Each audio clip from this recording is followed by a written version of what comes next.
Bonjour à tous. Ah mes amis, mes saumons, vous m'avez manqué. J'espère que vous avez passé de très bonnes vacances. L'été est terminé, les plages sont désertes, les cornets de glace et les grillades sont maintenant derrière nous. La rentrée sonne le glas de ces moments délicieux. Et sur la chaîne aussi, puisque les chroniques reprennent de plus belle. Je suis ravi de vous retrouver, de nous retrouver ensemble pour cette vidéo chronique spéciale rentrée littéraire 2020, comme tous les ans. En 2020, ce sont 511 romans qui sont publiés cette année pour la rentrée, seulement 13 titres de moins par rapport à l'année 2019. Aussi cette année, j'ai tenté pour vous l'impossible. Lire et chroniquer le plus de romans possible dans un délai imposé. Autant échapper une confidence, j'ai pris très peu de vacances, j'ai lu durant tout l'été, bossé, potassé, fait beaucoup de recherches, sans parler de l'écriture personnalisée de chaque chronique, et puis tournage, montage, mixage. Bon, c'était super long, mais plus c'est long et plus c'est bon. J'aime tenir un bon gros roman, bien lourd et bien gros, j'aime l'avoir bien en main, et j'aime surtout avoir des mots plein la bouche. Qui a écrit ça ?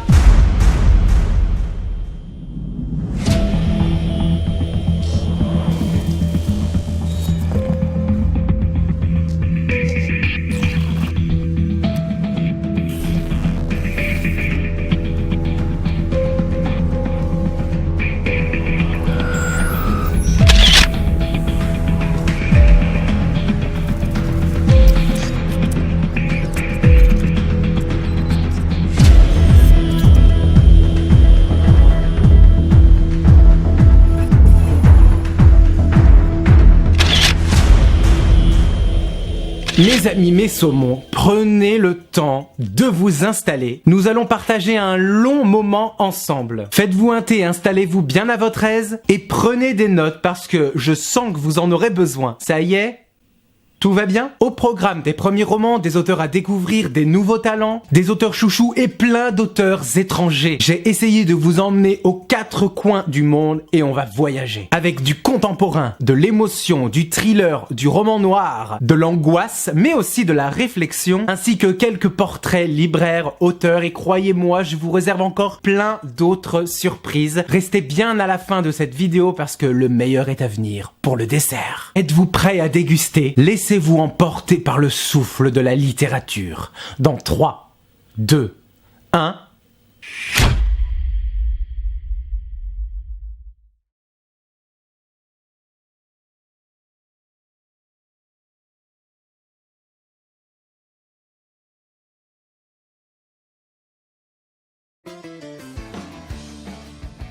Vous avez l'habitude de la police, Madame Messina ? Je dois perquisitionner votre appartement. Caroline Dorca Fenech ouvre le bal de cette émission avec un premier roman, Rosa Dolorosa, publié aux éditions de La Martinière. Rosa a un fils, Lino, et tous les deux, main dans la main, ils veulent réaliser leur rêve. Obtenir et gérer un hôtel 3 étoiles à Nice, où les clients seraient accueillis par une douzaine de méduses dans un aquarium géant. Avouez que l'idée est sensationnelle. Aussi, entre la mère et le fils régnera une relation très forte, puisque ce projet les rendra inséparables. Donc tout va bien dans le meilleur des mondes, j'ai envie de te dire, mais très vite, la police débarque et arrête Lino pour le meurtre d'un enfant de 8 ans. Ce climat paisible glissera doucement vers une atmosphère plus sombre. Et commence alors, pour Rosa, un combat pour la vérité. Jusqu'où se sent-on capable de venir en aide à son enfant pour le sauver ? Dans ce roman où le temps nous semble filer entre les doigts, Caroline Dorca Fenech nous interroge sur la relation mère-fils avec un suspense flamboyant.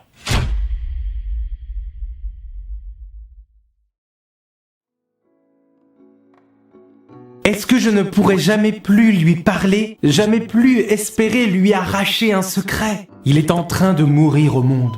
Jean-Pierre Martin publie aux éditions de l'Olivier un roman au titre étonnant mais fou. Ce sont les fous de Sandor. Sandor ne pense qu'à eux, ces gens hors normes, et il tâtonne et s'interroge sur la folie. Partout où il va, ces personnes sont attirées par lui, et de cette fixation, Sandor va en faire une obsession. Pour cela, il trouve compagnie et rencontre des personnes dont le mental cache un désordre sans précédent. Tous raconteront leurs récits les plus farfelus les uns que les autres. Certains ont des visions étranges, d'autres ne jurent que par par le temps qu'il fait ou ne pense qu'à jurer contre le monde entier. Alors Sandor réfléchit et mène son enquête, tente de comprendre tous ces mécanismes et se demande si lui aussi ne joue pas dans la même catégorie. Catégorie pas si inconnue que cela, puisque sa fille en effet est atteinte d'une grave maladie psychotique qui l'isole du reste du monde. Un portrait sur les origines et les identités de cette pathologie par ses anti-héros drôles et délicats qui sourient le jour et pleurent la nuit.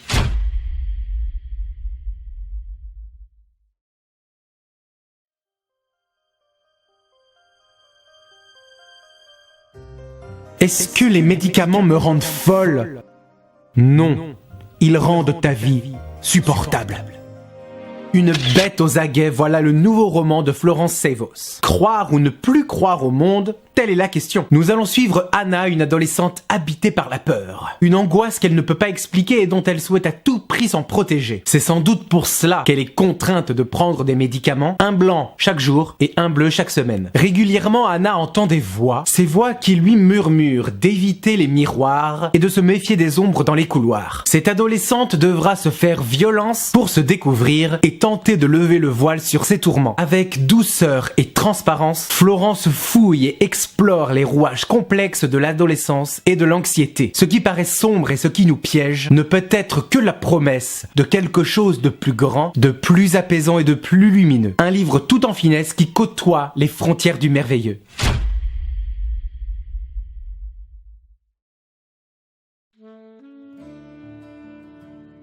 Vous vous demandez comment on peut prendre les choses au tragique pour un simple chat. Je n'aime pas les gens qui se comportent comme si les animaux étaient des humains. Mes amis, mes saumons capent sur le Japon. Les chats ne rient pas, premier roman publié aux éditions Piquet, signé par Mikai Kozuke. Apprendre à dire oui. Cette comédie joue sur la douceur et l'amertume. Dans ce tableau, le chat joue un rôle principal, un chat roux qui dort devant le poêle, une vie de chat simple, mais malheureusement ce chat n'est plus tout jeune et son dernier jour approche. C'est le chat de 3 personnes qui vont s'en occuper, lui administrer les soins nécessaires afin de retarder le moment de sa mort, mais à quel prix? En effet, ces 3 personnages partagent un lien très particulier entre amitié, amour, rancœur et méfiance. Aussi s'apercevront-ils qu'enterrer la hache de guerre et certains souvenirs du passé nécessitera de déterrer une forme de bienveillance. Ou alors est-ce ce félin qui apaise toutes les tensions, les cœurs s'ouvrent, la paix s'installe en ces temps compliqués empreints de haine, et croyez-moi qu'un petit peu de douceur dans ce monde de brut, ça fait un bien fou. Un bijou nacré qui donne envie d'accepter les choses telles qu'elles sont.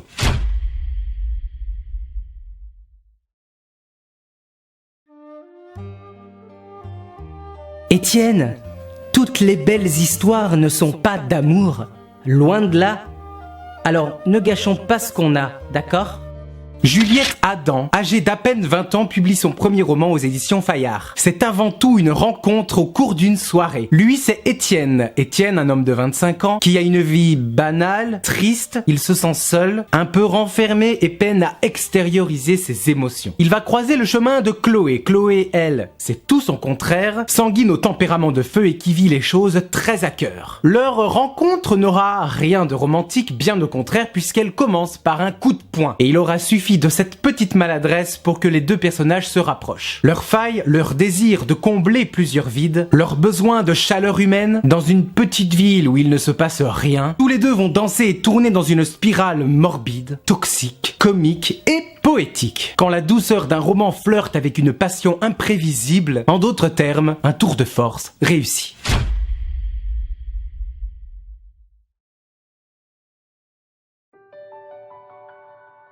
C'est là qu'il faut être, sur les livres, dans les blancs des pages, dans la lecture des lecteurs. Il y a quelque chose encore à écrire. Notre dernière sauvagerie, le nouveau roman d'Héloïse Lièvre, ou comment est-ce que la littérature nous guide au quotidien. L'auteur veut montrer à la face du monde, et plus précisément au père de ses enfants, que les gens lisent toujours et que la littérature ne meurt jamais. Nous sommes le 12 décembre 2004. Ce jour-là, elle photographie un lecteur dans le métro, juste le roman, le titre et les mains qui le tiennent. Ni plus ni moins, aucun regard, aucun visage, juste ses mains qui lisent. Cette photo sera la première d'une longue série. La preuve que la littérature continue d'étendre son empire. Elle décrit au scalpel la manière dont les mains et les doigts tiennent le roman. Montre-moi la manière dont tu lis et je te dirai qui tu es. Ainsi, cette aventure la ramène à des souvenirs, puisque certains romans agissent comme des miroirs, parfois comme des masques, pour se protéger de la colère, de la violence et des bleus dans le cœur. Ce roman met en lumière la littérature qui est toujours aussi présente et toujours aussi éternelle. Le livre est une plante grimpante qui cherche à nous hisser vers le haut. Une formidable expérience sur le désir d'être libre et sur la place qu'occupe le pouvoir des mots.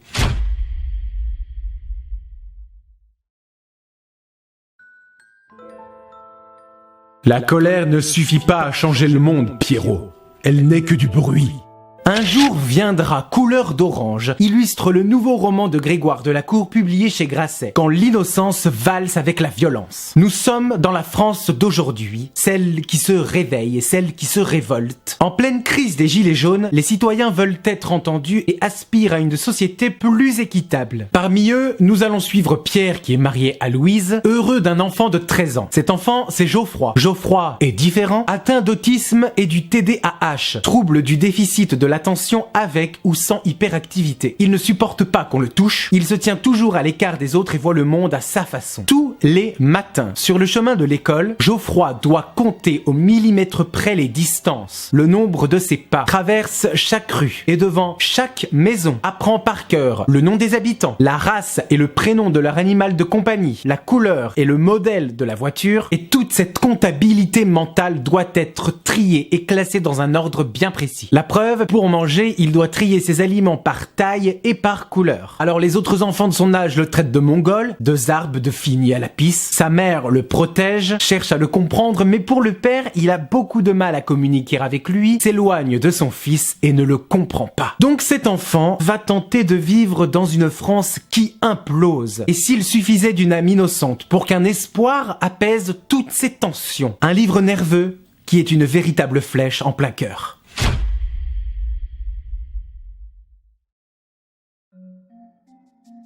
L'histoire se fait au plus près des êtres, elle influence les vies comme les mains modèlent l'argile.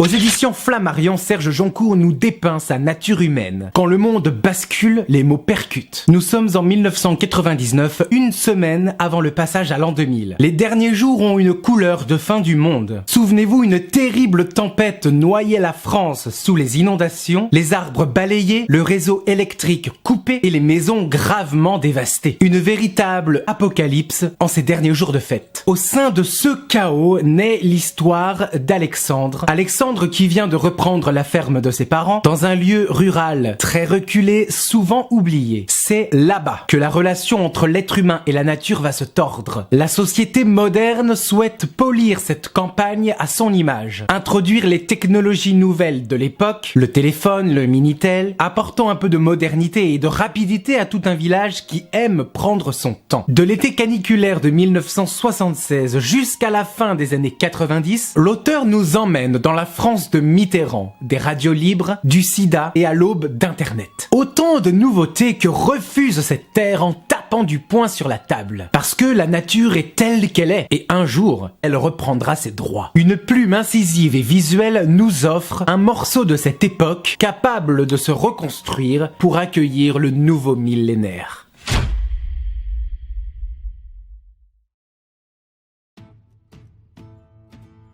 Ce n'est pas un endroit du monde que l'on peut conquérir d'une manière connue. On en hérite comme d'une maladie. Olja Savicevic publie Adios Cowboy aux éditions Lattès. Et je vous emmène, tenez-vous bien, en Croatie. Drôle et tendre. Dada, notre héroïne solitaire, indépendante et pleine d'énergie, retourne dans sa ville natale. Suite à un événement tragique, elle retrouve sa mère et sa sœur dans le but de faire le deuil de son frère, décédé à l'âge de 18 ans et qui était un énorme fervent de western, tout comme leur père. Cette famille baigne et trouve réconfort dans les vieux films en noir et blanc de John Ford et de Fred Zimmerman, et quand ça ne joue pas à la guerre, bang bang, ça joue aux cow-boys et aux indiens. Au cœur d'un pays plutôt méconnu et abîmé, entre réformes libérales et rétablissement économique, et dans l'attente d'adhérer à l'Union européenne, Olja nous pousse vers la liberté et nous apprend à assumer nos différences spécifiques avec luminescence.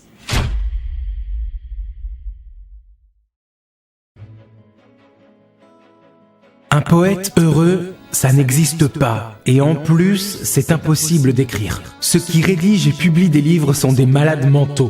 Du temps qu'il fait, écrit par Bergsvein Birgisson, publié aux éditions Gaïa. Sortez les plaids et les écharpes, mes amis, mes saumons, puisque nous partons en Islande. Ah, ce pays à la nature si belle et si surprenante. L'essence même y est capturée et mise en page par le personnage de Haldor. Cap au nord-ouest du pays, dans un petit fjord sauvage et esselé, et c'est dans ce coin unique aux nuances bleues et grises que Haldor et ses amis forment un petit groupe de pêcheurs. Sans femme ni enfant, ils sont drôles, attachants, très fidèles à eux-mêmes et vivent avec leur temps. Et c'est dans ce quotidien fait de simplicité que Haldor va écrire sur eux. Dans un journal, et chaque jour il retranscrit leurs aventures, leur vision du monde, les jours de pêche, le temps qu'il fait, avec une plume à l'image de l'Islande, 100% nature peinture. D'amitié en litige, Bergsvein nous parle de la place si particulière qu'occupe l'écriture dans son pays. Pays le plus lettré au monde, avec une publication de 5 romans pour 1000 habitants par an, ce qui est 4 fois plus qu'en France.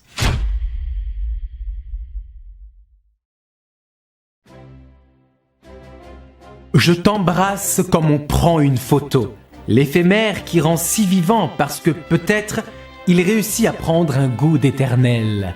Aux éditions Zulma, Laurence Vilaine publie La Géante. Rêverie, mélancolie. La Géante joue un rôle majeur. La Géante est cette monstrueuse montagne perdue au milieu de nulle part. Là-bas, la nature vit des heures paisibles, appréciant l'amour du silence et le silence de l'amour. Et pourtant, dans ce roman presque envoûtant, pudique et intense, au pied de cette montagne où il ne faut compter que sur soi, vit Noël. Noël, une femme un petit peu mage qui profite de ce que lui offre la nature. Elle récolte des plantes, des bleuets, des baies pour en faire des tisanes, des baumes et autres remèdes de sorcières. Le temps s'écoule lentement, l'amour grandit, l'amour pour cet extérieur où chaque mot est un murmure, un léger craquement de feuilles ou un bruissement derrière un sentier. Quand tout à coup, l'arrivée de deux inconnus viendra basculer cet équilibre et viendra apporter un peu de bruit et surtout de lâcher prise. On se laisse aller, transporter, mené par la main de cette femme et aussi de cette correspondance mordante et incandescente. Un livre d'une traite, comme si on écouterait une musique de Jean-Sébastien Bach.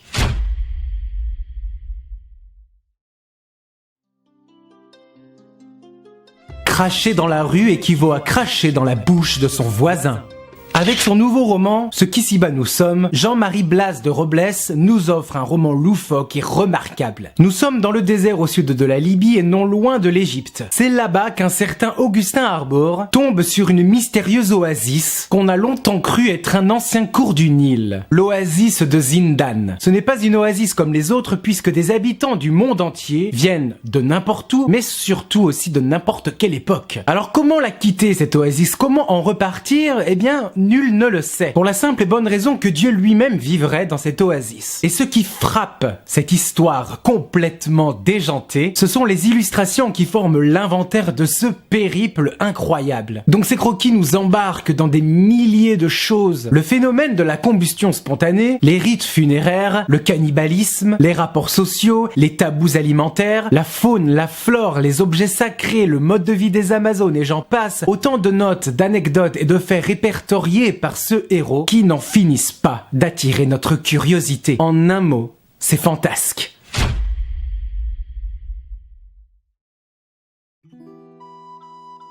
Comme elle ne savait pas où mettre la chienne, elle la posa sur sa poitrine. Une envie terrible de la serrer très fort et de pleurer s'empara d'elle. Kalman Levy sort un roman très court, celui de Pilar Quintana, La chienne, et là préparez vos valises, on part jusqu'en Colombie. Sur la côte, entre un océan agité et une jungle agressive, vivent Damaris et son mari dans une modeste cabane. Damaris se sent triste parce qu'elle a beaucoup d'amour à donner et n'a jamais réussi à tomber enceinte. Aussi, pour combler son vide affectif, elle décide d'adopter un chiot. Damaris traite sa progéniture comme sa propre enfant, la gâte au possible, jusqu'au jour où la chienne disparaît et demeure demeure introuvable. L'amour apporté par cet animal va au-delà de ce qu'on peut imaginer, quitte à ne pas penser à l'impensable. Au travers de la nature humaine, le désir maternel et le lien qui nous unit à nos amis les bêtes, Pilar Quintana explore les limites de la relation fusionnelle entrecoupée de frustration. En un mot, c'est saisissant.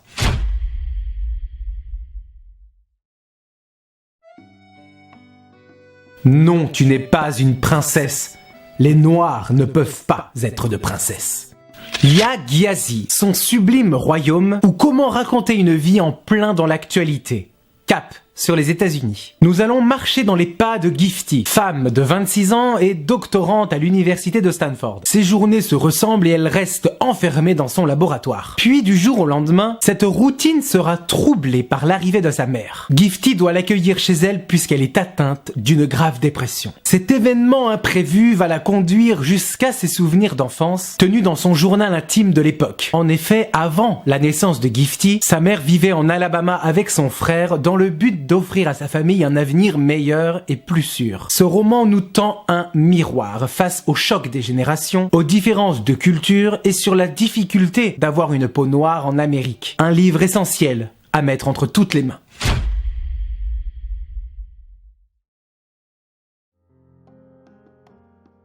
Lettres, carnet de santé, bulletin scolaire, agenda.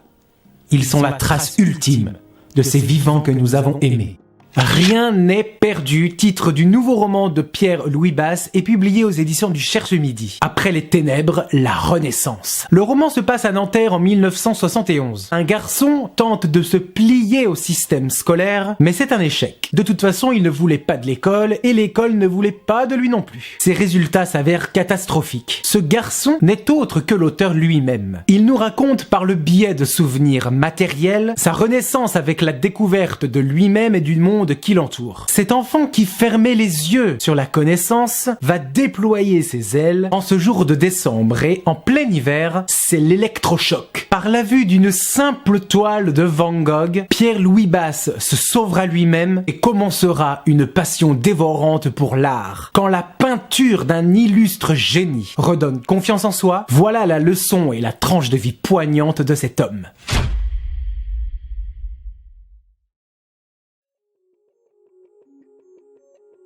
Un roman n'est pas un mensonge puisqu'il ne se présente pas comme la vérité, même s'il s'en donne les apparences.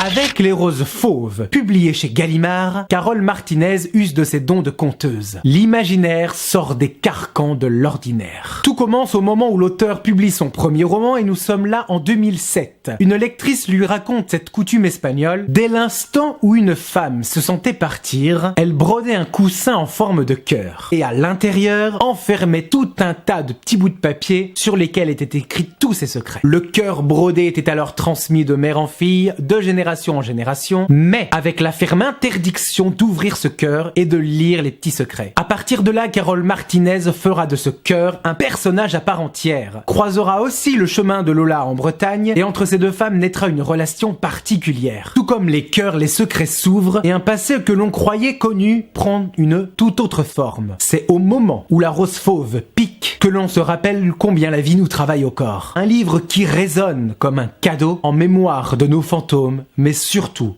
aux vivants.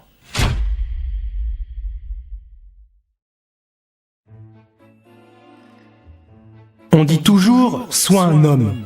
On ne dit jamais « sois une femme ».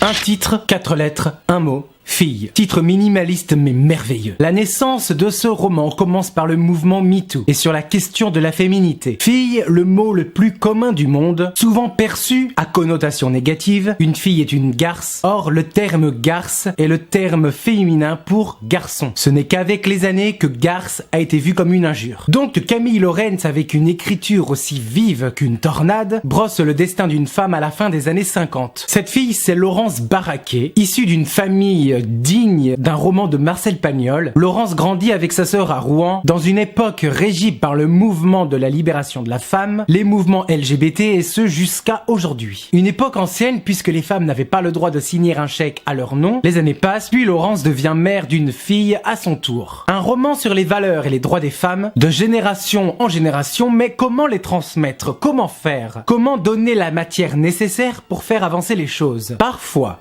il suffit d'un seul mot pour faire basculer la balance en notre faveur.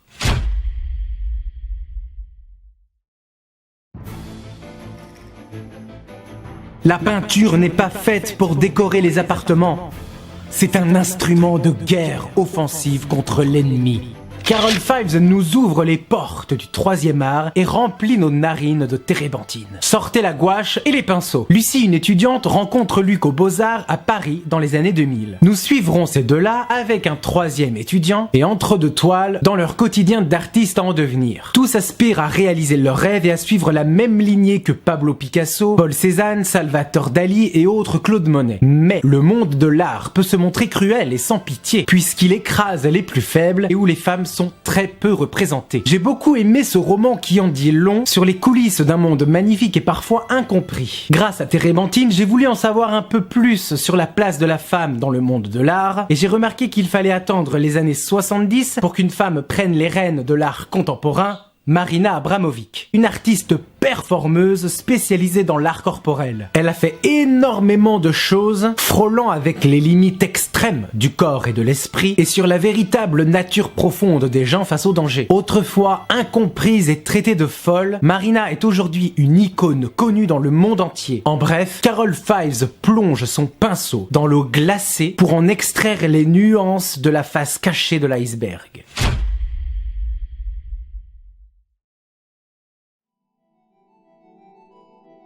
On n'a pas le droit d'abandonner nos morts alors que c'est eux qui nous ont abandonnés.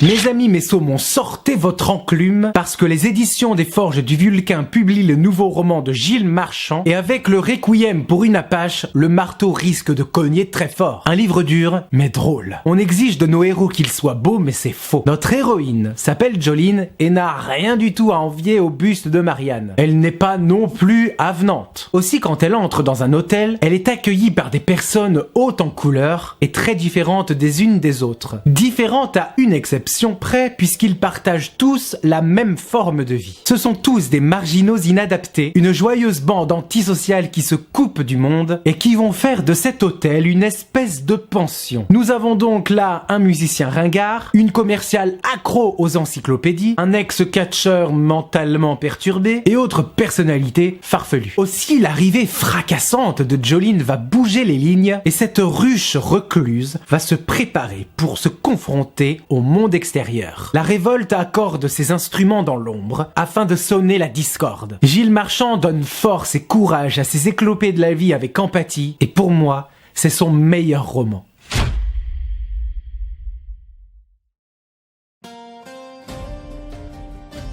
Ils vont lui tirer dessus. Il faut que tu fasses quelque chose.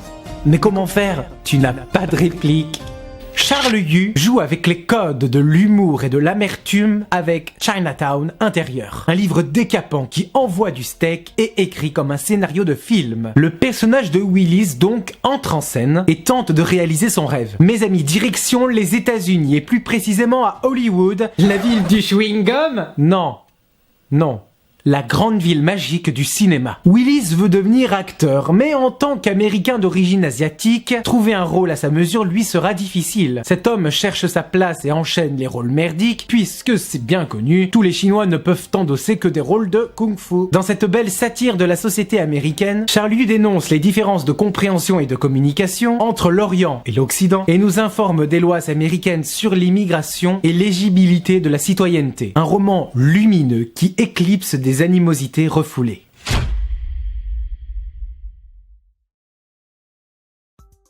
Mes amis, mes saumons, nous sommes à la moitié des romans chroniqués. Histoire de nous détendre et de marquer une pause, je vous propose de vous emmener chez moi à Nantes. Ah, Nantes, la ville natale de Jules Verne. Dynamique, respectueuse de l'environnement, connue pour ses espaces verts et ses milieux culturels. Ah, il faut que les cheveux soient à leur maximum de leur potentiel. Je vous propose de nous remettre de nos émotions, de prendre un peu l'air et de me suivre en terre locale à la librairie Coiffard.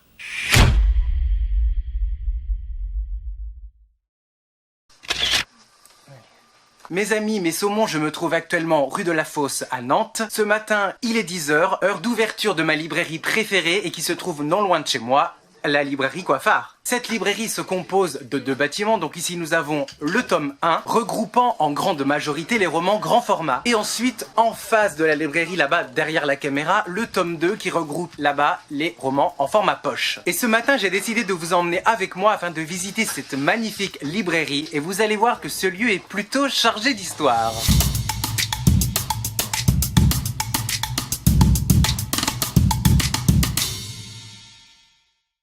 Stéphanie, bonjour. Bonjour. Merci d'avoir accepté cet entretien. Vous êtes libraire à Coiffard depuis de nombreuses années, que dans cet endroit il y règne un siècle de littérature, mais il me semble que Coiffard n'a pas été qu'une librairie. Pouvez-vous nous en dire plus sur le passé historique de Coiffard? Alors, Coiffard, effectivement, c'est une librairie qui a fêté ses 100 ans en 2019. Alors, l'histoire de Coiffard, d'abord elle s'appelle Coiffard parce qu'elle a été créée par Achille Coiffard. Et notre Achille, il est né en 1897, dans la région, tout près, et il a fait d'abord une formation de pâtissier. Il n'était pas voué à devenir libraire, et puis eh bien c'est cette génération qui est partie à la guerre, hein, la première guerre mondiale éclate, il est mobilisé, il part en 1915 je crois, et en 17 il est blessé, il est gazé, il va être alité pendant un certain temps. La légende nous laisse croire, mais moi j'y crois assez, qu'il découle la lecture sur son lit de convalescent, il s'embête un peu, il n'y a pas grand chose à faire, et en fait quand il revient de la guerre en 1919, il est démobilisé, il revient à Nantes, il se marie avec Madeleine, je crois bien qu'elle s'appelle, et Madeleine elle tient déjà un commerce de ce qu'on appelle bain-blotterie. Il n'y a pas librairie encore, enfin en tout cas elle a déjà un petit commerce au 10 rue de la Fosse, donc en face de la librairie actuelle. Et bien ils s'installent tous les deux là, et lui, Achille, va commencer à amener du livre, et puis bah, ça marche bien, et en 1939 il achète la parfumerie qui est à l'endroit actuel de la librairie, et la librairie Coiffard se développe. J'ai toujours été lectrice. Ma maman a été libraire quand j'étais enfant, donc j'avais des livres à la maison, j'ai toujours lu. La partie lecture a toujours fait partie de moi. Après, être libraire, c'est aussi être commerçant, hein. C'est aussi gérer des rayons, des stocks, savoir partager le goût de la lecture. Le goût des autres, je l'ai toujours eu. Au départ, je voulais enseigner. J'ai raté les concours, j'en ai eu marre, et j'ai fait une formation, un IUT métier du livre, qui m'a amené après à devenir libraire. La petite flamme, elle était là et elle l'est encore, donc je pense que j'ai fait le bon choix. Elle s'appelle Francesca Serra, elle est corse, et elle vient d'écrire un premier roman qui s'appelle Elle a menti pour les Z. Ça a été un roman choc qui nous parle de cette génération Z, cette génération en fait qui a toujours connu le numérique, et puis le numérique installé en fait. Le personnage principal s'appelle Garance, c'est une petite jeune femme qui fait de la danse. Sa mère est professeure de danse classique, donc on imagine un petit peu cette rigueur, cette discipline dans laquelle elle a été élevée, qui est présente. Et Garance rentre en seconde, elle a une grande copine qui s'appelle Swad, et ce sont des gamines qui sont connectées, c'est-à-dire on est avec le portable régulièrement, là, le smartphone, on est sur Instagram, sur Snapchat, elles sont à la danse. Dans la danse il y a des vestiaires qui s'enfilent les uns après les autres, alors les grandes sont au fond, alors elles sont pas encore tout à fait grandes elles, mais dans les grandes il y a des filles qui sont invitées à une fête, c'est bientôt Halloween, et c'est la fête où on doit être, quoi. C'est the place to be. Et notre Garance, il se trouve qu'elle est très amoureuse d'un garçon qui s'appelle Vincent depuis déjà quelques années. Elle, évidemment, son rêve, c'est d'aller à cette fête. Cette fête, ça va être le moment où toutes les choses vont basculer dans la vie de Garance. Plongeons dans l'adolescence, roman d'apprentissage, et qui interroge en profondeur ce que sont ces réseaux sociaux, l'impact que ça a. Alors si en plus vous êtes parent d'adolescent, ou si vous avez, je pense, une trentaine d'années, on va dire, ça vous parlera peut-être encore plus. Et puis, bah, si vous êtes juste les grands-parents de ces adolescents, moi, je pense que ça peut vous aider aussi à bien les comprendre. Merci beaucoup. Oh, bah, de rien.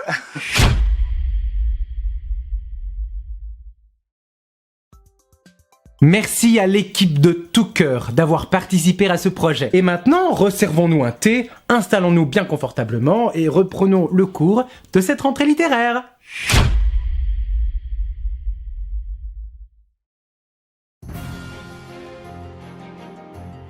L'écrivain doit inventer un univers où l'homme n'a que l'amour du prochain pour unique salut.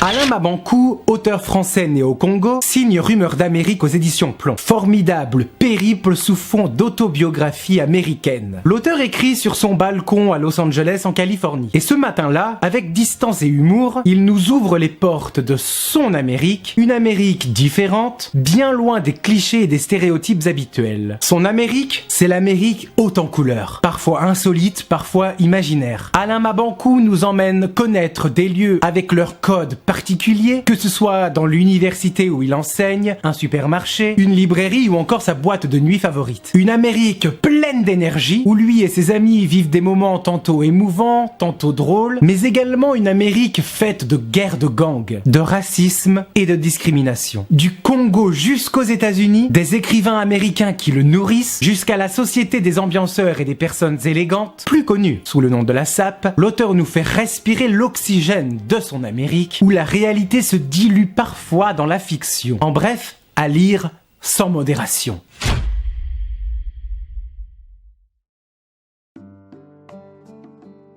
La foi va de soi. Il suffit de savoir regarder le monde qui nous entoure. La Grâce, roman étonnant signé Thibaut de Montaigu, qui nous emmène dans une quête initiatique et spirituelle. Notre narrateur, un homme plutôt rationnel, plonge dans une dépression, perd toute adhérence au réel et se retrouve acculé à l'écriture. Il décide alors de s'intéresser au profil de Xavier Dupont de Ligonnès, malheureusement connu pour l'affaire d'un quintuple meurtre réalisé à Nantes en 2011. En s'enfonçant sur ses traces, il fera escale près d'Avignon jusqu'à l'abbaye de Sainte-Madeleine, et c'est dans ce lieu sacré que notre homme aura une puissante révélation. Ce Dieu qu'il a souvent incompris le bouleverse et le touche en plein cœur. Alors oubliez l'écriture sur le père de famille assassin, désormais notre narrateur ne jure plus que par la grâce. D'autant plus que cette expérience lui rappelle des souvenirs de famille, ceux de son oncle Christian, oncle qu'il avait peu connu et qui est décédé d'une maladie. En rassemblant son histoire et celle de Christian, le narrateur prend conscience que lui aussi était touché par une forme divine inexplicable. Alors que représente l'engagement religieux et le vœu de pauvreté dans une société qui nous pousse à la consommation? Suite à ces derniers mois de l'année où le monde tournait au ralenti, pour moi, c'est le bon roman au bon moment.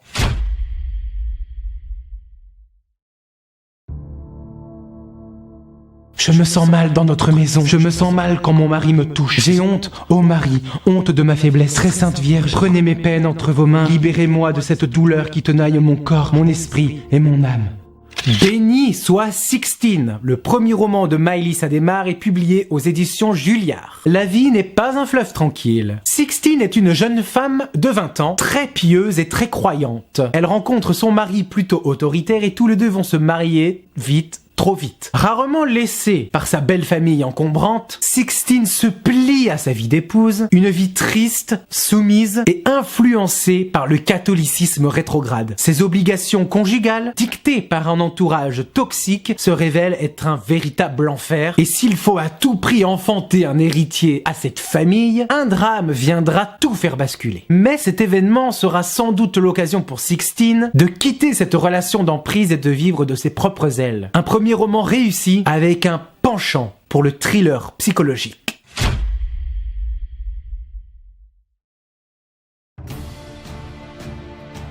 Il convenait donc de se confiner et d'éviter à l'animal à venir de s'en prendre aux humains alentours.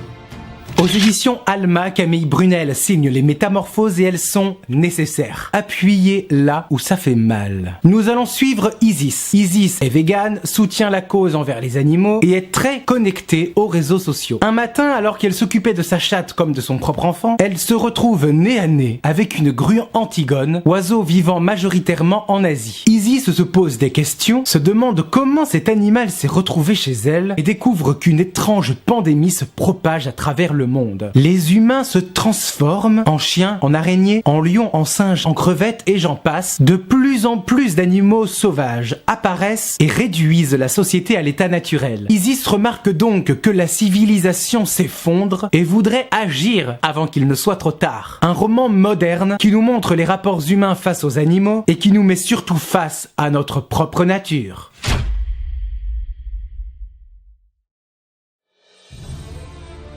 Dans la famille, on ne divorce pas, on ne construit pas son bonheur sur le malheur de ceux qu'on laisse. Quoi qu'il arrive, on reste.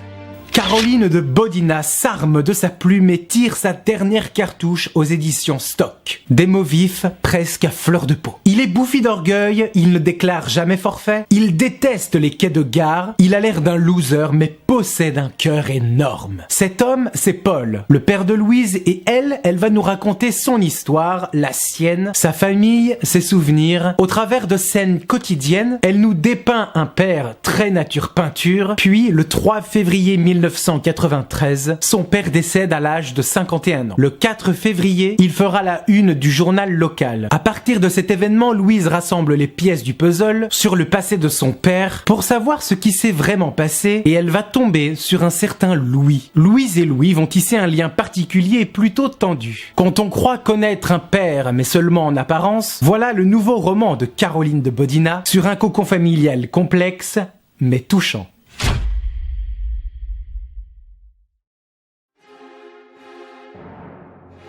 Tu dis que tu ne ressens plus rien, que tu n'as plus de résistance. Je sais qu'une rage sourde existe en toi. C'est lui ou toi, détruire l'autre. Alexandra Dedzi enfile ses gants de boxe et nous casse la mâchoire avec la colère. La dominante de rouge dans un cercle noir. De la hargne, de la force, du courage. Voilà les 3 points fondamentaux d'une femme qui s'entraîne sur un ring de boxe. C'est la fosse au lion, une bataille contre l'autre, mais surtout une bataille contre soi-même. Elle reçoit les coups, les encaisse, serre les dents, file des uppercuts. Elle décide et elle subit. Tout comme ce sport de combat, elle livre un face-à-face avec le corps. Son corps, le corps des hommes, l'amour des hommes, le tout avec une rage rentrée et la violence du monde. Comment trouver sa place au sein de toute cette haine quand il reste peu de place pour la tranquillité? Dans ce roman cru et qui choque, Alexandra Dedzi nous ouvre son cœur et ses tripes avec un romantisme lourd d'orage.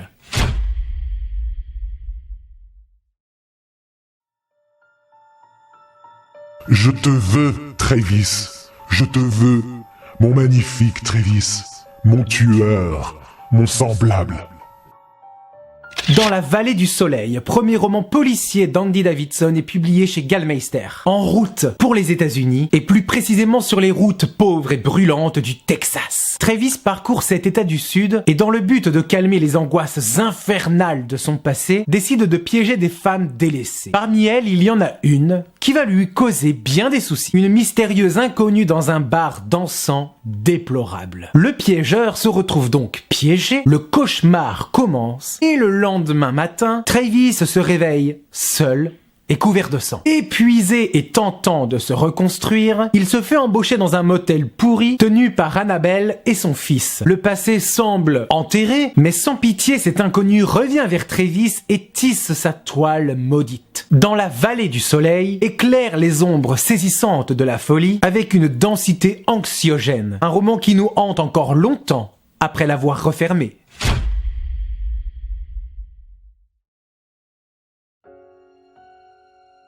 Je détestais le mot négro et n'admettais pas un seul instant qu'il pût être un terme d'affection dans la bouche de quiconque.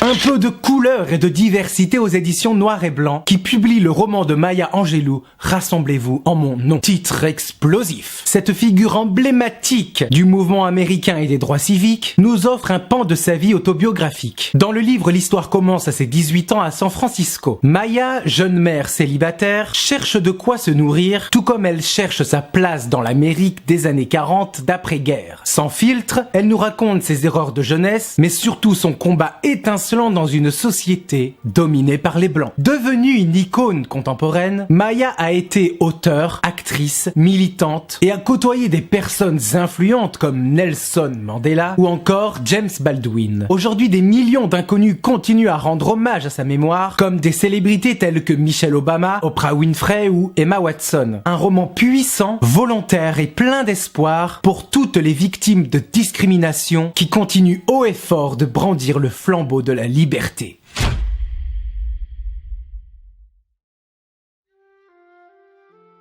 Je m'appelle Fatima, je porte le nom d'un personnage symbolique en islam, un nom que j'ai déshonoré.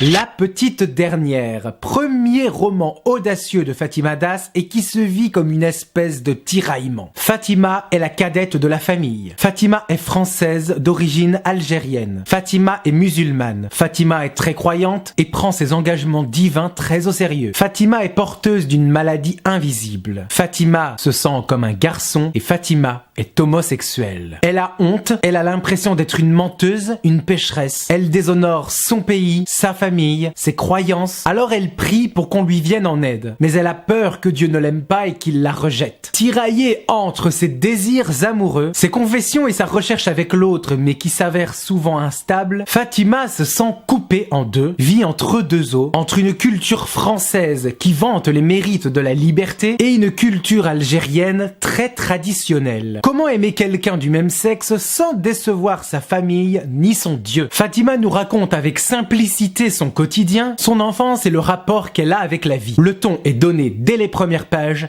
et ça bouscule.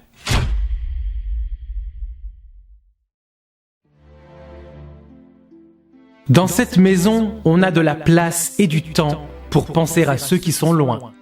Marie-Hélène Lafont publie son nouveau roman « Histoire du fils » aux éditions Buchet-Chastel. Arrêt sur image d'une langue organique. Tout débute par une piste à suivre, celle d'une histoire familiale, André et Gabriel, qui illustre cette relation mère-fils et dont le père est inconnu. Une véritable saga qui s'étend sur un siècle, entre 1908 et 2008. André, un homme ordinaire mais intrépide, est élevé par ses tantes et grandit avec ses cousines. Chaque été, il retrouve sa mère pour des vacances en famille, et à cheval entre la capitale parisienne et un village du Cantal, Marie-Hélène Lafont brosse avec minutie et un souci du détail ces tableaux qui reflètent une construction intérieure, devant des secousses silencieuses sur ses secrets et surtout sur l'absence d'un père. À travers cette fresque incroyable, Marie-Hélène Lafont creuse et extrait des vertiges dans les petits bonheurs du quotidien.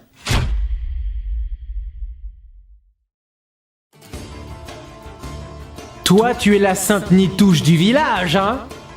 Je vous emmène aux Pays-Bas avec le premier roman de Marieke Lucas Rijneveld au style cruel et affûté. Et nous allons remonter le temps jusque dans les années 2000. Au sein de la famille Mulder, la narratrice a 10 ans et parle de la violence où l'émotion n'a pas sa place. Pire, les gestes d'affection et de complicité n'existent pas. La communication prend des tons acerbes, distants, puisqu'avant tout il faut mettre la main à la pâte et s'occuper de cette énorme ferme familiale. D'autant plus que Noël approche, l'hiver est très rude, et à ce moment-là, la petite Mulder se chamaille avec son frère aîné, et la fillette, prise d'une colère noire, s'adresse à Dieu et lui demande de le punir, son frère. Et là, c'est le drame. Le frère aîné décède le soir même sur un lac gelé. La mort de ce garçon va provoquer un raz-de-marée psychotique dans cette famille, et la folie va suinter par les murs de la maison. Comment grandir quand on ne nous a pas donné les clés suffisantes? Voilà le point d'ancrage fort de ce livre à couper le souffle.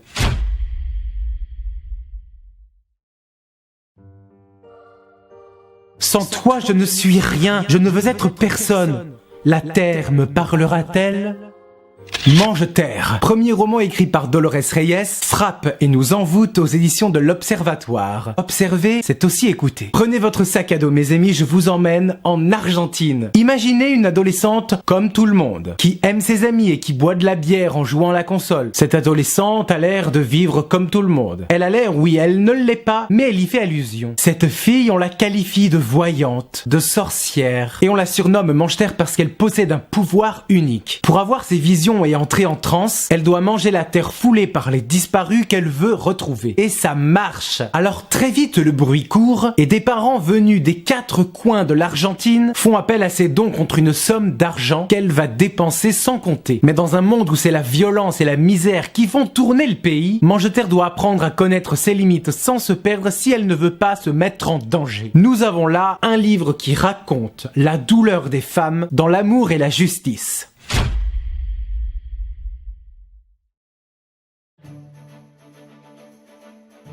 Dans ta chambre d'enfant, rien n'a bougé. Il paraît que tu voulais être astronome. L'enfant céleste, le premier roman de Motsumono, éclaire la délicatesse d'un voyage humain. C'est l'histoire de Célian, l'histoire d'un fils lunaire, surdoué, hypersensible, rêveur et passionné par un tas de choses. Les étoiles, le système solaire, les plantes, les animaux, Célian veut tout connaître du monde qui l'entoure. Seulement à l'école, il s'ennuie, il n'adhère pas à ce système où on doit rentrer dans des cases, et sa mère, Marie, suite à un chagrin d'amour, décide de se désengluer du manque affectif et part quelques semaines avec son fils sur une île au large du Danemark. Ces deux âmes à la recherche d'une magie vont respirer un grand bol d'air frais, apprendront tous deux à s'émerveiller et à cicatriser de leurs blessures. Se consoler, voyager, partir loin quand on se sent seul, incompris, prendre un nouveau départ, marquer une petite pause dans sa vie pour vivre plus grand, voilà ce que raconte Maud dans son livre merveilleux.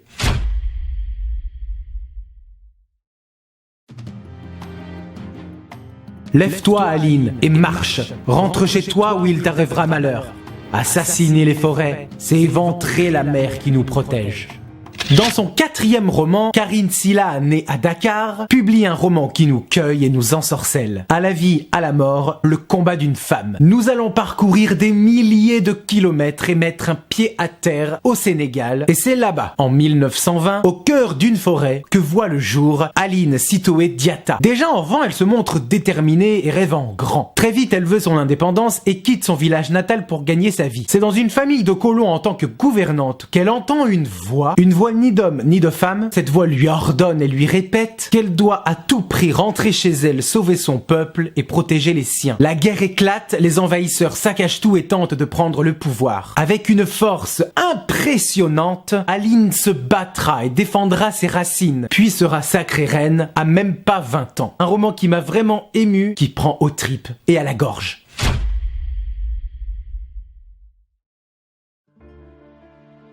Elle est belle, solide, mystérieuse. Tout l'inverse de la vie. La cuillère, écrit par Dany Héricourt, nous est servi aux éditions Liana Levy. Un objet et tout change. Nous sommes au Pays de Galles, dans les années 80. Bienvenue dans un hôtel charmant et confortable tenu par toute une famille. L'histoire est racontée par Sérène, 18 ans et passionnée de dessin, mais qui ne sait comment trouver un futur quant à son avenir. Un jour, son père décède. Alors plutôt que de commencer à le pleurer et à faire son deuil, Sérène remarque à son chevet une cuillère en argent. Pour les parents, les grands-parents, ce n'est qu'une cuillère et rien de plus. Seulement Sérène est formelle, cette cuillère n'a jamais appartenu à l'hôtel. Alors elle y voit là un message caché de la part de son père et décide de mener sa propre enquête. Elle va remonter aux origines de l'objet le plus quotidien du monde. Du Pays de Galles jusqu'en France, Dany Héricourt nous en apprend davantage sur l'apprentissage de soi, mais aussi sur l'utilisation de la cuillère à travers les siècles. Un roman enrichissant avec plein d'anecdotes fabuleuses. Alors la prochaine fois que votre thé sera infusé, n'oubliez pas cet ustensile chargé d'histoire.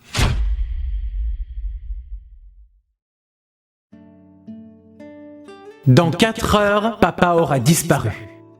Papa, est-ce que je pourrais encore l'appeler comme ça ? Les éditions Belfond et Julien Dufresne Lamy font vibrer l'échelle de Richter avec Mon père, ma mère, mes tremblements de terre. Aimer l'autre tel qu'il est, sans le juger. Le roman se déroule dans la salle d'attente d'une clinique. À l'intérieur, un garçon de 15 ans, Charlie, est accompagné de sa mère. Tous les deux attendent et retiennent leur souffle, puisque de l'autre côté, leur père est au bloc opératoire. L'angoisse, l'attente, les questionnements. Mais au terme de tous ces doutes, le renouveau. Bientôt, le père de famille s'appellera Alice. Ce roman explore le thème de la transidentité et de la tolérance au sein de la communauté LGBT. Communauté souvent humiliée et laissée pour compte. Aussi, au travers de cette relation complice avec son père, Charlie assistera et découvrira toutes les étapes de la vie de son père jusqu'à la transformation. Avec l'aide de sa mère, tous les deux vont l'accompagner dans son rêve et dans sa nouvelle vie et passer entre les mailles du filet des moqueries des autres. Une très belle leçon sur l'ouverture d'esprit et l'acceptation, écrit avec sensibilité et courage, un séisme d'amour.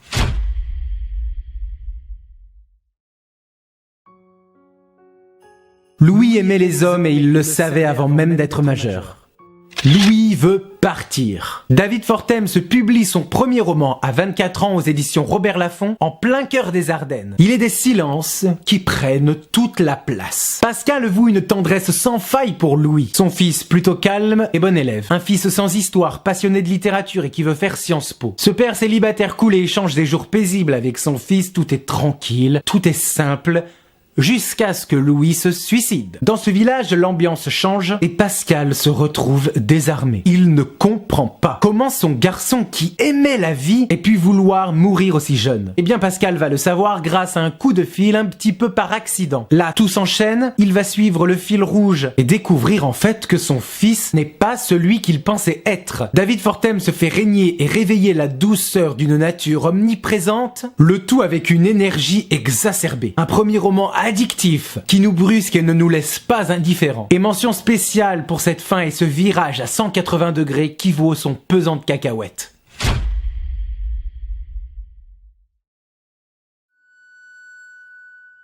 La maladie est là. Ce qui n'était qu'une rumeur, une crainte, était bien confirmée. La fièvre. Sébastien Spitzer nous fait frissonner et transpirer avec la complicité des éditions Albin Michel. Vous reprendriez bien un peu d'épidémie avec votre lecture. L'auteur défie les lois de l'espace-temps et nous emmène jusqu'à la ville portuaire de Memphis en juillet 1878. Cet été-là, le monde connaissait une sécheresse mortelle doublée d'une pauvreté. Et c'est donc à Memphis que l'histoire commence. Un homme s'écroule et meurt en pleine rue. Sa langue est noire. Première victime issu d'un fléau terrible et qui mettra toute la ville en ébullition. Cet homme-là a côtoyé de près ou de loin Anne. Anne est propriétaire d'une maison close, puis Keating. Lui est un journaliste raciste et proche du Ku Klux Klan. Puis Raphaël, un ancien esclave qui se bat pour sa liberté. Et enfin Amy, une jeune fille qui va découvrir son père pour la première fois. Toute cette agitation rythmée par ces personnages sèmera le doute et le chaos face à un ennemi invisible. Tout ce que l'on sait, c'est que la maladie est contagieuse et que les infectés tomberont comme des mouches. La fièvre, un écho qui nous rappelle une certaine crise sanitaire et qui nous interroge sur les rapports humains, brûlants et piquants.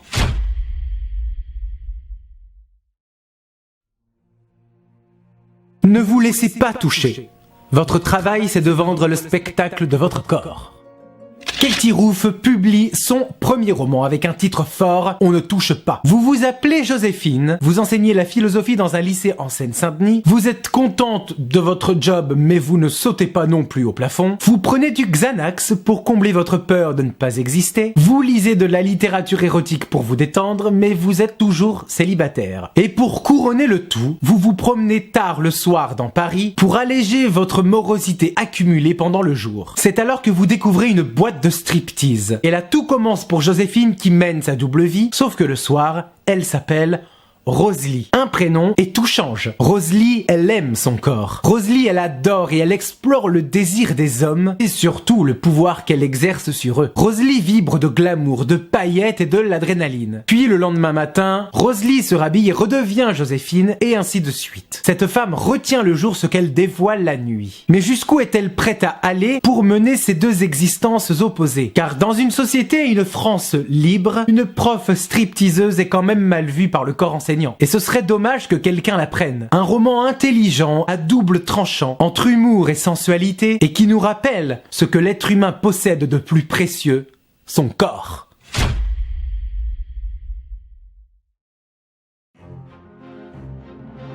La littérature n'est pas l'art de mettre les gens d'accord. Un roman qui donne envie de parler de sexe, c'est formidable. Débouchons le champagne et trinquons au 29e roman d'Amélie Nothomb, Les Aérostats. La littérature comme exutoire. Nous allons nous mettre dans la peau d'une jeune femme de 19 ans qui s'appelle Ange, mais avant, j'en oublie mes bonnes manières. Voilà, j'ai pas un peu grossi là ? Voilà. Bon bah maintenant nous pouvons commencer. Donc Ange va passer une petite annonce pour donner des cours de français. Et très vite elle va se faire embaucher par un père de famille dont le fils est dyslexique. Grâce à elle, l'adolescent va guérir de ce trouble de l'apprentissage, mais en plus souhaite revoir la jeune femme. Entre eux va se tisser une amitié particulière, ils discutent et partagent leur point de vue sur la littérature, tout en énumérant des classiques comme Le Rouge et le Noir de Stendhal, l'Iliade et l'Odyssée d'Homère, ou encore la Métamorphose de Kafka. Le père de famille surveille et contrôle tout, empêchant son fils de voler de ses propres ailes. Alors par quels moyens, par quel livre, par quelle sorte de magie, la littérature peut-elle aider un adolescent à s'émanciper? La jeunesse est un talent, il faut des années pour l'acquérir. Amélie Nothomb nous montre que les mots ont des pouvoirs qui nous élèvent ou nous détruisent. Amélie Nothomb, bonjour. Bonjour Cédric. Êtes-vous prête pour notre jeu des réponses du tac au tac? Oui, Attention, c'est parti. le mot aérostat. Chocolat. Lièvre. Pneu. Bouteille.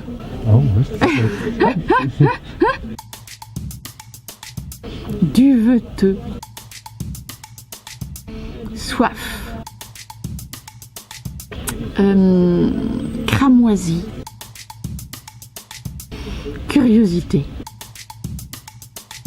Plaisir. Merci. Merci mon cher Cédric. Fait chaud. Mes amis, mes saumons, nous allons marquer une pause. Les Aérostats étaient le 40e roman chroniqué de cette émission, et je vous assure que ce n'est pas la fin, pas encore, puisque nous arrivons au moment que vous attendez tous, mon top 5. Alors je précise que ce top 5 est une liste non exhaustive, et que ce n'est que mon humble avis de lecteur et de chroniqueur. Si ces 5 romans figurent dans cette sélection, c'est parce qu'ils m'ont ému, charmé, révolté, tenu en haleine, et m'ont complètement laissé sur le cul. Aussi, avant de parler de ces livres qui méritent d'être défendus, voici quelques mentions honorables. Saturne, publié chez Seuil. Sarah Chiche nous emmène en 1977 jusqu'à nos jours. L'épreuve épineuse de l'enfance face au deuil et à la maladie. L'écriture est un abri pour accueillir les disparus et pour accueillir ceux que nous n'avons pas pu enterrer. Roman à titre posthume au cœur des États-Unis. Prose devenue légendaire avec des textes inédits sur l'alcool. Charles Bukowski scruta la loupe le spleen et les idéaux de ces rêveurs abîmés. Comment le vin et la bière deviennent des muses à part entière pour écrire, tout simplement à mourir de rire. Des baisers parfums tabac aux éditions Presse de la Cité. L'histoire de 2 jeunes filles sud-américaines qui subissent la classe moyenne noire. 2 sœurs qui adorent se détester et qui obéissent aux hommes. Un roman indispensable, humain et explosif. Et avant de terminer cette aventure avec les 5 derniers romans chroniqués, je laisse la place au conseil de la part de certains d'entre vous. Bonjour tout le monde, j'espère que vous allez bien. Alors moi c'est François Koum du compte Instagram Livraison de mots. Je suis très content de partager avec vous dans cet événement incroyable que Cédric a organisé. Bravo et merci par ailleurs. Un de mes coups de cœur de la rentrée littéraire, il s'agit du livre Le Fumoir de Marius Geoffrey publié aux éditions Anne Carrière. Alors ce livre il raconte l'histoire de Marius qui est un dépendant à l'alcool qui va se réveiller un soir après une soirée un peu chaotique enfermé. Et en fait Marius va nous raconter son histoire. Mais en fait son histoire, c'est l'histoire de plus de 100 000 Français chaque année qui sont enfermés pour leur bien. Ça c'est ce qu'on leur dit. Alors qu'il n'a pas commis de délit, de crime ou quoi que ce soit, il se demande pourquoi il est enfermé. Il va nous raconter l'attente, les espoirs, les différentes rencontres qu'il va y faire. Ce livre est un indispensable de la rentrée, je dirais même un immanquable à poser sur toutes vos étagères de librairie, mais surtout à avoir entre vos mains. J'espère que ce sera le cas pour vous et en tout cas, je vous trouve chanceux de pouvoir découvrir ce livre pour la première fois. Merci beaucoup, n'hésitez pas à me dire votre avis et à très bientôt. Bonjour à tous, je suis Aurélie du blog Délivrez-moi et j'ai 1 minute aujourd'hui pour vous parler de Buveur de vent, un roman magistral à la fois poignant et captivant signé Franck Bouis et paru aux éditions Albin Michel le 19 août dernier. Dans cette intrigue, vous allez découvrir le Gournoir, une vallée isolée au cœur des montagnes et soumise à la puissance d'un seul homme, le narcissique et tyrannique Joyce. Face à lui, une fratrie, 3 frères et une sœur, tous différents et pourtant unis jusque dans l'adversité, ivres d'amour et de liberté.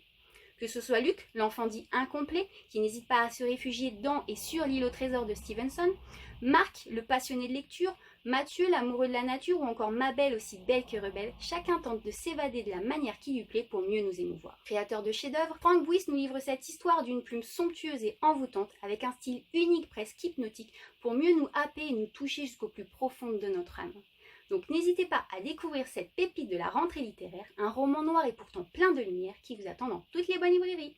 Bonjour à tous, je m'appelle Isabelle, j'ai 49 ans. Vous pourrez retrouver toutes mes chroniques sur mon compte, La Plume Démasquée, sur Instagram, Facebook, WordPress. Je vous parle aujourd'hui d'un livre de la rentrée littéraire, celui de Tiffaine Le Gall, qui s'appelle Une ombre en marche. C'est aux éditions de l'Arbre Vengeur. Ce livre est présenté comme un essai sur l'œuvre d'un auteur décédé qui aurait transformé le monde et la vision du monde en produisant une œuvre majeure, une œuvre totalement vide, 283 pages absolument blanches. C'est pour ça que j'ai du mal à vous présenter le livre et vous montrer le titre qui est en blanc, juste en surimpression, pour évoquer l'essai qu'il représente. Le sous-titre du roman d'ailleurs, c'est Essai sur les fondements et les enjeux de l'œuvre absente de Timothy Graal par Maxime Deveau, maître de conférences émérite en littérature française et comparée à l'université Sorbonne Paris 4. C'est à la fois bien sûr loufoque mais aussi sérieux en présentant les travers de notre monde actuel. L'auteur y fait référence à des textes de Montaigne méconnus mais aussi du Kundera, du Baudelaire, du Flaubert. L'autrice, dont vous aurez noté la similitude de consonance avec l'auteur supposé, invente également tout un tas de références qui sont inventées et c'est un vrai livre vraiment très original que je vous conseille. Salut toi, moi c'est Maël, l'ange sauvage, et je viens m'incruster dans cette vidéo pour venir te parler de ce roman de la rentrée littéraire qui va te surprendre. Ma Louise d'Édouard Moratpour, publié aux éditions Michel de Maulle. C'est un livre qui, à travers plein de clips de vie, va nous parler de Arnaud, un gynécologue réputé, qui mène une vie de famille assez parfaite, mais qui va tout abandonner pour aller avec Louise, qui est une jeune factrice de Saint-Germain-des-Prés, une jeune fille solaire, absolument extravertie, mais peut-être pas finalement, parce que peut-être qu'il y a une part d'ombre dans tout ça et pas mal de faux semblants. C'est un livre qui va te surprendre à un moment donné dans ta lecture, qui donne l'impression au premier abord que c'est une comédie romantique, et puis au bout du compte, c'est plutôt un cauchemar. Voilà, c'est un livre que j'ai adoré et du coup, je te le conseille ici. Et coucou tout le monde, bienvenue sur la chaîne Il est bien ce livre aujourd'hui. Merci Cédric de me laisser l'opportunité de vous parler de ma grosse claque de cette rentrée littéraire. Il s'agit de Betty de Tiffany McDaniel. Comment vous dire que dans Betty, il y a tout ce que je recherche moi en tant que lectrice. Une plume incroyable, d'une force et d'une fulgurance. Waouh, qui m'ont complètement mis KO pour une histoire aussi incroyable. La jeune Betty qui naît dans les années 50 dans l'Ohio, la maman est américaine, le papa est issu du peuple indien des Cherokees. Donc voilà, Betty, elle est métisse, elle va subir le racisme de ses contemporains et heureusement, elle a ses frères, ses sœurs avec qui elle va se créer un monde imaginaire, un monde fait de théâtre, de mots, d'écriture, mais ça ne va pas suffire à Betty pour échapper à la dure réalité de la vie parce que des secrets pèsent sur sa famille et quand elle va apprendre quels sont ces secrets à travers 2-3 scènes qui m'ont absolument mis KO d'une violence incroyable mais d'une beauté saisissante. Je ne peux que vous inviter à partir découvrir la vie de cette jeune Betty pour vraiment un roman qui m'a absolument mis KO debout. Betty, Tiffany McDaniel, c'est chez Galmester. Merci Cédric, ciao ciao.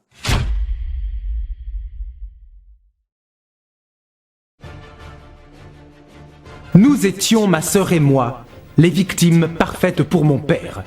Nous avions toutes deux un vagin. chienne, roman lapidaire écrit par Marie-Pierre Lafontaine et publié aux éditions du Nouvel Attila. Nous avons ici un roman très court avec des chapitres très courts où chaque phrase est un coup de poignard dans le ventre. Deux sœurs soumises à leur père durant leur enfance et leur adolescence. Dans cette maison, il y a les cris, les coups de ceinture, les humiliations. Le père tient ses deux filles en laisse, leur ordonne d'aboyer et de lever la papate. Face à ces scènes de violence, la mère assiste muette et impuissante face à ces scènes d'horreur. Marie-Pierre Lafontaine use du pouvoir guérisseur et apaisant de l'écriture pour tenter de surmonter l'innommable après la démolition. Un roman très court, très fort, très cru et sans langue de bois. Et si ce livre est si court, c'est parce qu'il ne pouvait pas durer une page de plus, tant la tension était palpable. Une véritable claque dans la gueule.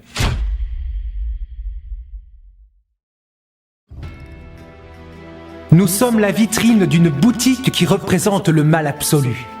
Les orphelins s'unissent et s'agrippent le cœur. Ceci est mon journal.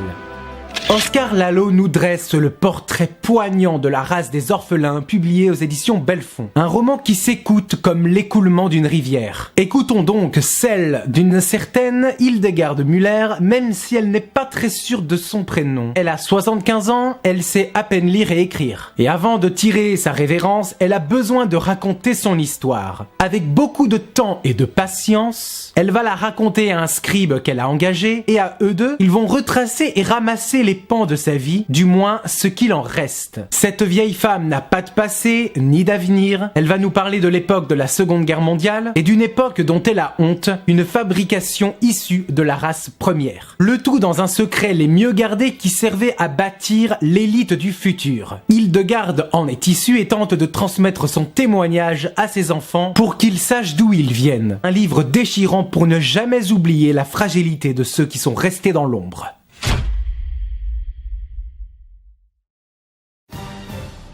Ne dis rien à personne, sinon tu auras affaire à moi. Les enfants du silence, écrit par Gong Ji-young, publié aux éditions Piquet et je le considère comme l'un de mes romans étrangers préférés. Alors, sans plus attendre, cap sur la Corée. Ino est un professeur dans une petite ville noyée dans le brouillard. Très vite, à l'image de cette météo, règne une ambiance floue qui semble nous échapper, comme si l'on cherchait à cacher quelque chose aux yeux des plus nombreux. Et c'est précisément là, dans cette école privée où il enseigne, qu'il va découvrir une vérité absolument choc. Dans ces cours, les élèves ont l'air de baisser le menton. Ils sont voués au silence et ne font pas confiance à des adultes. Tous sont soudés et unis par une sorte de pacte scellé. Ino s'interroge et va découvrir la vérité inhumaine. Au summum de l'horreur, certains élèves ont été victimes de maltraitance et, cerise sur le gâteau, d'abus sexuels. Ino tombe des nues et se rend compte que si ses enfants ne disent rien, c'est parce qu'ils sont sourds et handicapés. À travers une puissance d'écriture volcanique, Gong Ji-young prouve que les livres peuvent changer la face du monde.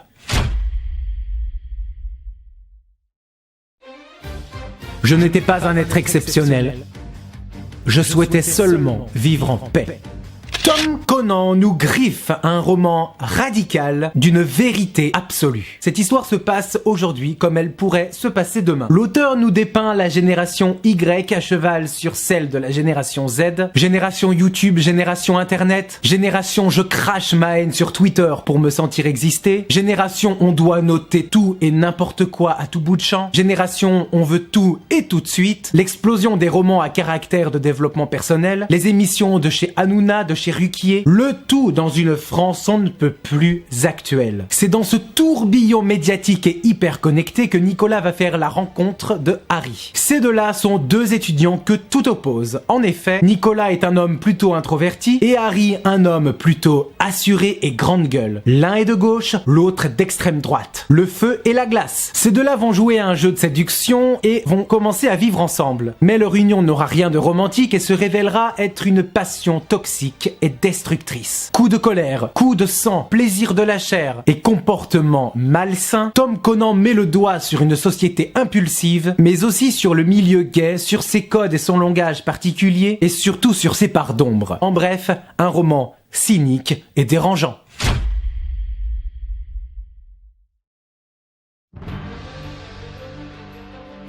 Je suis sous le choc. Le conflit est une addiction. Addiction.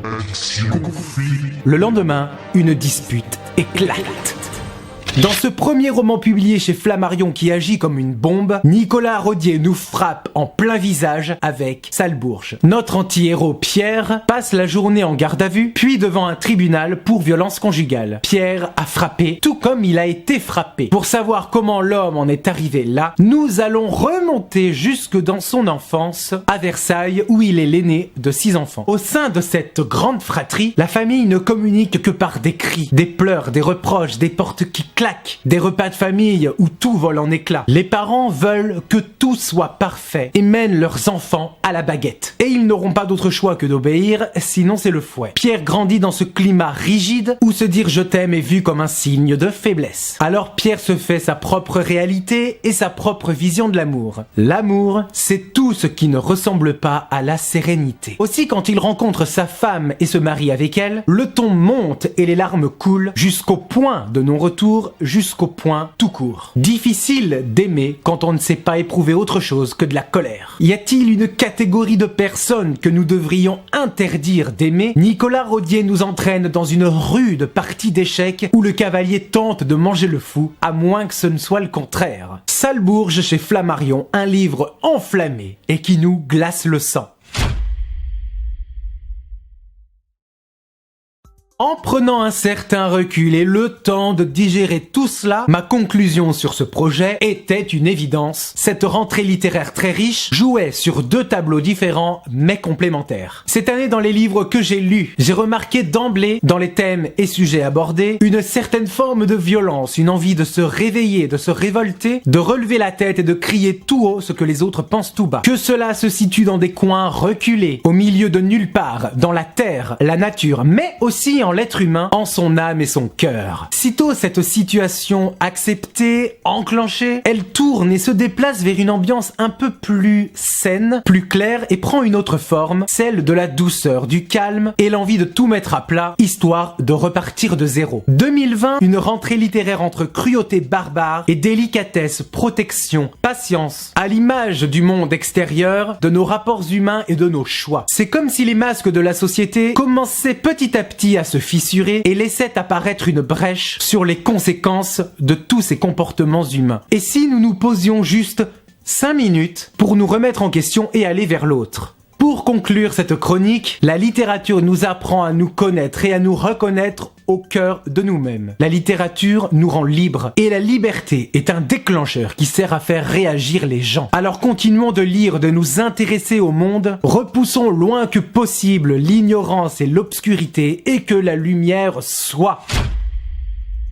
Mes amis, mes saumons, certains romans vous ont tapé dans l'œil. Pour vous donner davantage l'eau à la bouche, je vous propose un concours avec des romans à gagner. 2 concours seront organisés, donc 2 fois plus de chances de gagner. Le premier concours aura lieu ici même, sur YouTube. Un seul gagnant par tirage au sort pour un lot de 4 romans. Pour cela, il faut 1. Être abonné à la chaîne. 2. Laisser un pouce bleu et un commentaire avec au minimum la mention « Je participe ». 3. De ton choix, sélectionner 4 livres qui ont été chroniqués dans cette vidéo. 4. Envoyer ta participation par mail à l'adresse suivante cédric-armen@gotmail.fr. N'oublie pas de mettre dans l'objet participation concours rentrée littéraire et de me donner la liste des 4 romans que tu as choisis. Et enfin, 5e et dernier point, partagez la vidéo un petit peu partout sur les réseaux sociaux, histoire d'avoir une chance supplémentaire de remporter le lot. Concours ouvert jusqu'au samedi 10 octobre. Je précise que toutes les informations nécessaires seront dans la description de cette vidéo. Ensuite, 2e concours, cette fois-ci sur Instagram. Dans ce concours, 2 lots seront à remporter, donc il y aura 2 gagnants. Voici les modalités et les conditions.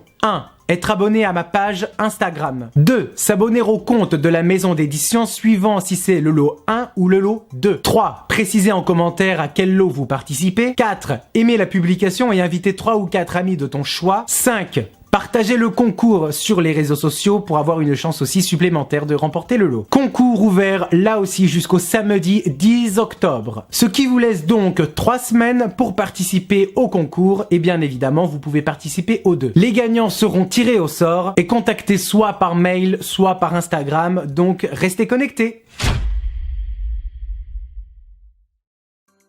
Et maintenant, il ne me reste plus qu'à vous dire le mot de la fin.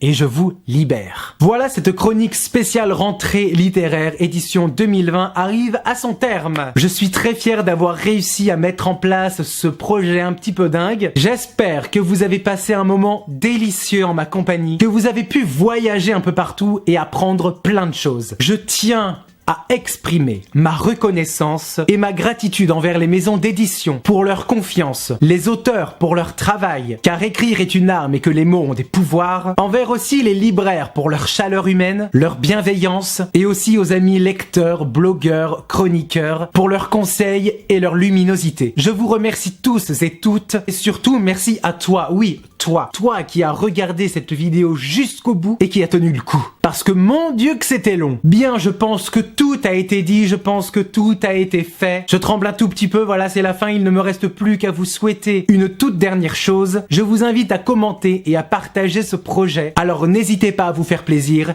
et à vous exprimer. Sur ce, je vous embrasse bien fort. Prenez soin de vous et merci.